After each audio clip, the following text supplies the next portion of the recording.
Hello friends, இன்றைக்கி நம்மளோட இந்த வீடியோவில் மரவள்ளிக்கிழங்கு சிப்ஸ் எப்படி செய்யலாம் அப்படிங்கிறது பார்க்கலாம். நான் இன்றைக்கி 2 வகையான மரவள்ளிக்கிழங்கு சிப்ஸ் ரெடி பண்ணியிருக்கேன். ரவுண்ட் ஷேப்பில் வர மரவள்ளிக்கிழங்கு சிப்ஸும் இது ரொம்ப மொறுமொறுன்னு ரொம்ப டேஸ்ட்டாக வந்திருக்கு. அது கூடவே மரவள்ளிக்கிழங்குலேயே நீளமாக செய்கிற சிப்ஸும் ரெடி பண்ணியிருக்கேன். ரெண்டுமே சூப்பராக வந்திருக்கு. நமக்கு ரெண்டும் செய்கிறது ரொம்ப ஈஸி தான். இது ரெண்டுக்கும் கொஞ்சம் வித்தியாசம் தான் ஆகும் செய்கிறதுக்கு. மற்றபடி டேஸ்ட்டு வேறு லெவலில் இருக்கும். வாங்க இப்போ எப்படி செய்யலாம் அப்படிங்கிறது நம்மளோட வீடியோக்குள்ளே பார்க்கலாம்.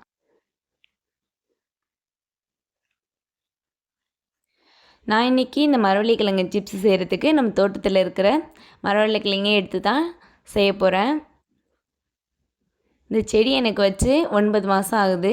நல்லாவே வளர்ந்து ரொம்ப பெருசாக வந்துடுச்சு. இப்போ இதுலேருந்து நம்ம கிழங்கு எடுத்துக்கலாம்.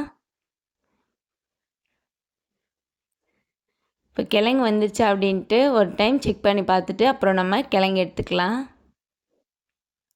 கிழங்கு நல்லா வளர்ந்து நல்லா பெருசாக வந்துடுச்சு. இப்போ இது நல்லா இது மாதிரி ஆட்டி விட்டு எடுத்தோம் அப்படின்னா நமக்கு கிழங்கு வந்துடும். ஆனால் இது எடுக்கிறது கொஞ்சம் கஷ்டம்தான். எனக்கு கிழங்கு எடுக்கும் போதே வந்துட்டு இந்த கிழங்கு உடஞ்சி வந்துடுச்சு. அதுக்கப்புறம் இதுலேருந்து எனக்கு எடுக்கிறதுக்கு ஒரு 1/2 மணி நேரம் கிட்ட ஆயிடுச்சு.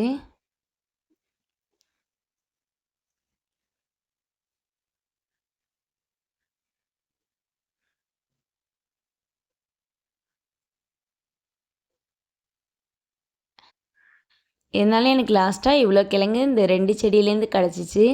கிட்டத்தட்ட 3 கிலோ வரைக்கும் எனக்கு இந்த 2 செடியிலேருந்து கிழங்கு வந்துச்சு. ரொம்பவே சூப்பரான கிழங்கா இருந்துச்சு. இன்றைக்கி நம்ம இதை வச்சு தான் நம்ம சிப்ஸ் ரெடி பண்ண போகிறோம்.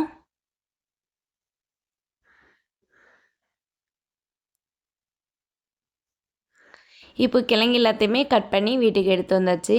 இது நல்லா வாஷ் பண்ணிவிட்டு இப்போ நம்ம சிப்ஸ் ரெடி பண்ண ஸ்டார்ட் பண்ணிக்கலாம். ஃபஸ்ட்டு நான் 2 கிழங்கு எடுத்துகிட்டு நல்லா கழுவி எடுத்துட்டேன். இது நம்ம தோல் சீவிட்டு எடுத்துக்கலாம். தோல் சீவும் போது இது மாதிரி சுற்றிலும் லைட்டாக கட் பண்ணி விட்டுட்டு உடச்சி எடுத்துடலாம். உடச்சிட்டு ஒரு பக்கம் இது மாதிரி நீளமாக கீறிட்டு அதே ஆப்போசிட் சைடில் மறுபடியும் கீறி விட்டுட்டு இது மாதிரி லைட்டாக எடுத்து விட்டோம் அப்படின்னா நமக்கு தோல் வந்துட்டு ஈஸியாக எடுக்க வந்துடும்.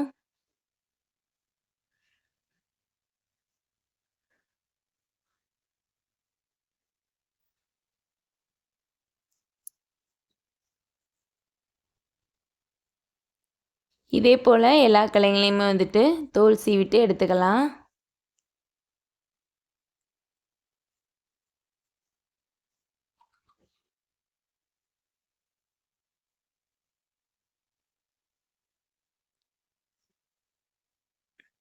முடிஞ்ச வரை இந்த சிப்ஸு செய்கிறதுக்கு வந்துட்டு கொஞ்சம் பிஞ்சான கிழங்கே எடுத்துக்கலாம். அப்போ தான் நமக்கு இந்த சீவும் போது நல்லா ஈஸியாக வரும்.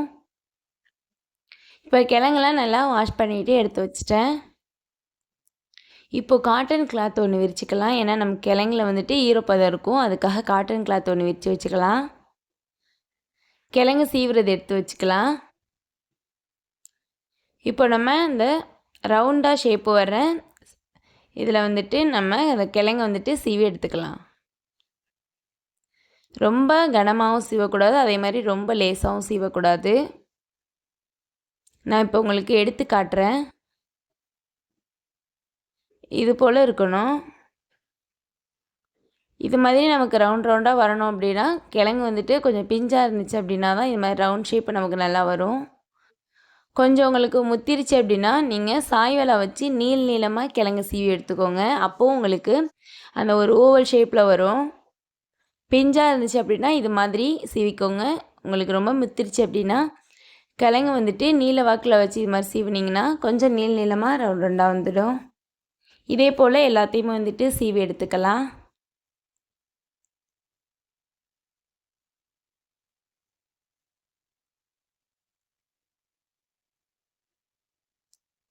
இப்போ நான் எடுத்து வச்சுருக்க கிழங்கு எல்லாத்தையுமே சீவி ரெடியாக எடுத்துட்டேன்.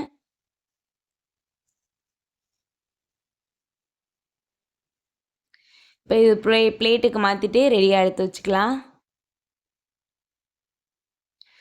ஒரு பாத்திரத்தில் எண்ணெய் வச்சு எண்ணெய் நல்லா சூடாக இருக்குது. இந்த டைமில் நம்ம எடுத்து வச்சுருக்க இந்த மரவள்ளிக்கிழங்கு இதில் சேர்த்து நல்லா ஃப்ரை பண்ணிக்கலாம். எண்ணெய் நல்லா ஹீட்டாக இருக்கணும். ஹீட் ஆனதுக்கு அப்புறம் மீடியம் ஃப்ளேமில் வச்சுட்டு இது நல்லா பொரிச்சு எடுக்கணும்.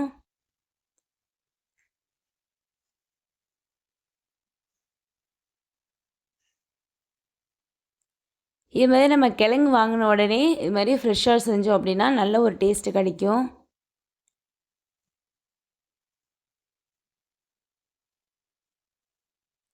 இது நல்லா பபிள்ஸ்லாம் அடங்குற வரைக்கும் பொரிச்சு எடுக்கணும்.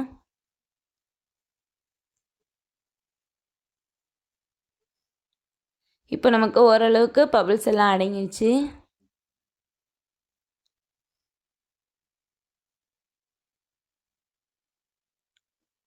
இந்த மரவள்ளி கிழங்குல இந்த ஓரக்கரை எல்லாமே நல்லா செவந்து வந்துருச்சு. அதுவே நமக்கு பொரிஞ்சு ரெடியாக வந்துருச்சு. இப்போ இதுலேருந்து எண்ணெயிலேருந்து சிப்ஸை வந்து நம்ம வெளியில் எடுத்துடலாம். ரொம்ப கருக விட்டுறக்கூடாது. கருகிடுச்சுன்னா கசப்பு வந்துடும். அதாவது இந்த ஓரத்துலலாம் நல்லா செவந்து வந்தாலே போதும், நமக்கு சிப்ஸ் ரெடி ஆகிடுச்சு. வெளியில் எடுத்துடலாம்.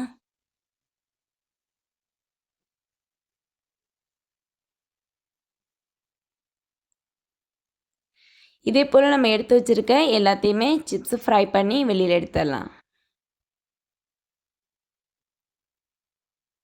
போடும்போது முடிஞ்ச வரைக்கும் ஈரம் இல்லாமல் போட்டு எடுத்துக்கோங்க. இப்போ நமக்கு ஃப்ரை பண்ண எல்லா சிப்ஸும் ரெடியாக இருக்குது. இது ஒரு தடவை நல்லா மிக்ஸ் பண்ணி விட்டுட்டு சூடாக இருக்கும்போது இதுக்கு தேவையான உப்பு மிளகாய்த்தூள் சேர்த்துக்கலாம். அவ்வளோ மொறுமொறுன்னு வந்திருக்கு பாருங்கள். இப்போ ஒரு பாத்திரம் எடுத்துகிட்டு அதில் 1/2 ஸ்பூன் உப்பு சேர்த்துக்கலாம். 1/2 ஸ்பூன் மிளகாய்த்தூள் சேர்த்துக்கலாம். இது ரெண்டையும் சேர்த்து நல்லா மிக்ஸ் பண்ணி விட்டுறலாம். நீங்கள் மிளகாய் இல்லாமல் உரப்பு இல்லாமல் சாப்பிட்றதா இருந்தாலும் சாப்பிட்டுக்கலாம். காரம் வேணும் அப்படின்னா இந்த மிளகாய்த்தூள் சேர்த்துக்கலாம். இது சேர்த்து நல்லா மிக்ஸ் பண்ணி விட்டுறலாம்.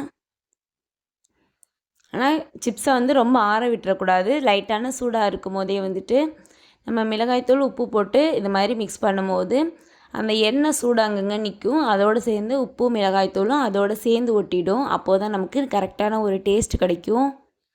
ரொம்ப ஆற விட்டுட்டோம் அப்படின்னா அந்த மிளகாய்த்தூளும் உப்பு வந்துட்டு அந்த சிப்ஸில் வந்து ஒட்டாது. அதுக்காக தான். இப்போ நமக்கு ரொம்பவே சூப்பரான கடையில் கிடைக்கிறத விட ரொம்பவே டேஸ்டான ஹெல்த்தியான மரவள்ளிக்கிழங்கு சிப்ஸ் ரெடி ஆகிடுச்சு. அவ்வளோ டேஸ்ட்டாக வந்திருக்கு. அவ்வளோ மொறுமொறுன்னு வந்திருக்கு. நம்ம அடுத்து நீல சிப்ஸு செய்யலாம். அதுக்கு மரவள்ளிக்கிழங்கு தோல் சீவிட்டு நல்லா வாஷ் பண்ணி எடுத்துக்கலாம். இதுக்கு நம்ம செய்கிறதுக்கு வந்துட்டு இந்த கட் பண்ண மரவள்ளிக்கிழங்கு எல்லாமே ஒரே ஷேப்பில் இருக்க மாதிரி பார்த்துக்கோங்க. அப்போது தான் நமக்கு நீளமாக கட் பண்ணும்போது எல்லாமே ஈக்குவலாக ஒரே மாதிரி பார்க்குறதுக்கு அழகாக இருக்கும். எடுத்து சாப்பிட்றதுக்கும் நமக்கு கரெக்டாக இருக்கும். இப்போ கட் பண்ண மரவள்ளிக்கிழங்கு எடுத்துகிட்டு இது போல் நீளமாக கட் பண்ணிக்கலாம்.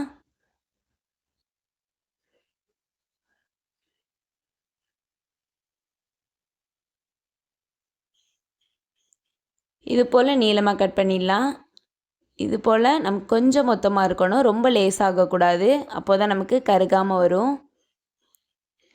அதே போல் நீளமாக கட் பண்ணி எடுத்துடலாம். ரொம்ப லேசாக கட் பண்ணிட்டாலும் நமக்கு வந்து அந்த ரொம்ப எண்ணெயில் போடாமல் வந்து கறிக்கு வந்துடும். அதுக்காக தான் கொஞ்சம் கனமாக கட் பண்ணி எடுத்துக்கணும்.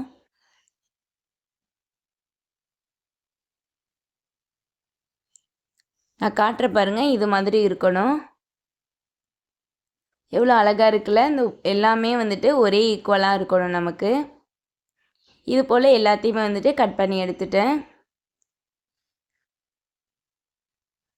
இப்போ இது ஒரு பக்கம் ரெடியாக வச்சுக்கலாம்.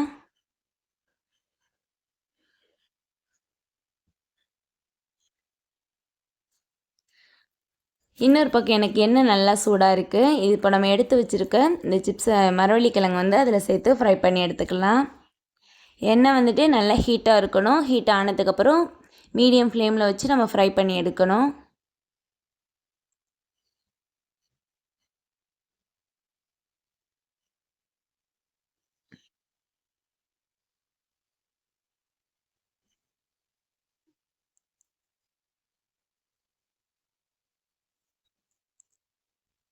இப்போ நமக்கு எண்ணெய் ஓரளவு வந்துட்டு இந்த பபிள்ஸ்லாம் அமர்ந்து வந்துருச்சு. இந்த டைமில் ஒரு பவுல் எடுத்துகிட்டு 1 ஸ்பூன் மஞ்சள் தூள் சேர்த்துக்கலாம். அது கூடவே 1/2 ஸ்பூன் உப்பு சேர்த்துக்கலாம். இதில் கொஞ்சமாக தண்ணி ஊற்றி கரைச்சி எடுத்துக்கலாம். நமக்கு மரவள்ளிக்கிழங்கு குச்சி சிப்ஸ் வந்து லைட்டாக எல்லோயிஷ் கலரில் இருக்கும். அதுக்காக இந்த டைமில் நமக்கு வந்துட்டு இந்த மஞ்சத்தூளும் உப்பும் சேர்த்து கரைச்சி இந்த எண்ணெயில் ஃப்ரை ஆகிட்டே இருக்கும் போது இது மாதிரி லைட்டாக மேலாப்பில் தெளிச்சாப்பில் ஊற்றணும். ஊற்றி விட்டு ஃப்ரை பண்ணி எடுக்கணும். இது மாதிரி நமக்கு செய்யும் போது வந்து இந்த மஞ்சத்தூளும் உப்பு வந்துட்டு அந்த குச்சி சிப்ஸ்லேயே வந்துட்டு நல்லா சேர்ந்து வந்துடும். ஏன்னா நம்ம மஞ்சத்தூள் வந்து லாஸ்ட்டாக சேர்க்க முடியாது. மஞ்சத்தூள் ஸ்மெல் வரும். மிளகாய்த்தூள் மட்டும்தான் நமக்கு லாஸ்ட்டாக சேர்க்க முடியும். மஞ்சத்தூள் சேர்க்குறா இருந்துச்சு அப்படின்னா நமக்கு வந்து இது மாதிரி எண்ணெயிலே போட்டு தான் ஃப்ரை பண்ணி எடுக்கணும். இது மாதிரி மஞ்சளும் உப்பு சேர்த்து ஃப்ரை பண்ணி கொஞ்சம் நேரத்துலேயே வந்துட்டு எடுத்துடலாம். இப்போ நமக்கு பபிள்ஸ் ஃபுல்லாமே அமர்ந்துடுச்சு. இந்த டைமில் நமக்கு எல்லாத்தையுமே எடுத்துடலாம்.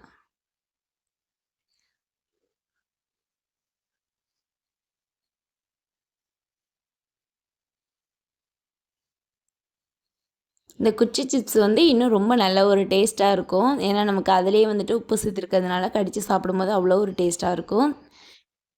இதே போல் எல்லாத்தையுமே வந்து நம்ம ஃப்ரை பண்ணி எடுத்துக்கலாம். பிள்ளைங்க வந்து இந்த ஸ்நாக் வந்து ரொம்ப விரும்பி சாப்பிடுவாங்க. நம்ம கடையில் வாங்கும்போது வந்துட்டு அது எண்ணெயெலாம் வந்துட்டு அவ்வளோ சுத்தமாக இருக்குமா என்னன்னு தெரில. ஆனால் இது மாதிரி நம்ம வீட்டிலே செஞ்சு கொடுக்கும்போது நமக்கு பயமே இல்லை. லாஸ்ட்டாக கொஞ்சமாக கருவேப்பிலை போட்டு அதையுமே ஃப்ரை பண்ணி எடுத்துக்கலாம்.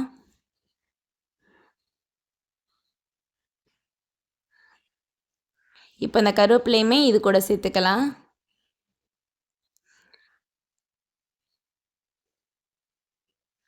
இது ஒரு தடவை நல்லா சூட்டோடு மிக்ஸ் பண்ணி விட்டுறலாம். அந்த சூடாக இருக்கிறதும் ஆறுனது எல்லாமே ஒரு தடவை மிக்ஸ் ஆகி வரட்டும். இதை அப்படியே ஒரு பாத்திரத்துக்கு மாற்றிக்கலாம். அது கூடவே கொஞ்சமாக மிளகாய்த்தூள் சேர்த்துக்கலாம். வேணும் அப்படின்னா உங்களுக்கு காரம் வேணும்னா சேர்த்துக்குங்க, இல்லாட்டி விட்டுருங்க. தேவையான அளவு லைட்டாக உப்பு சேர்த்துக்கலாம். இதை அப்படியே சேர்த்து நல்லா குலுக்கி விட்டுறலாம். அந்த லைட்டாக சிப்ஸு சூடாக இருக்கும் போதே இதை வந்துட்டு நம்ம அந்த மசாலா உப்பெல்லாம் சேர்த்துக்கணும்.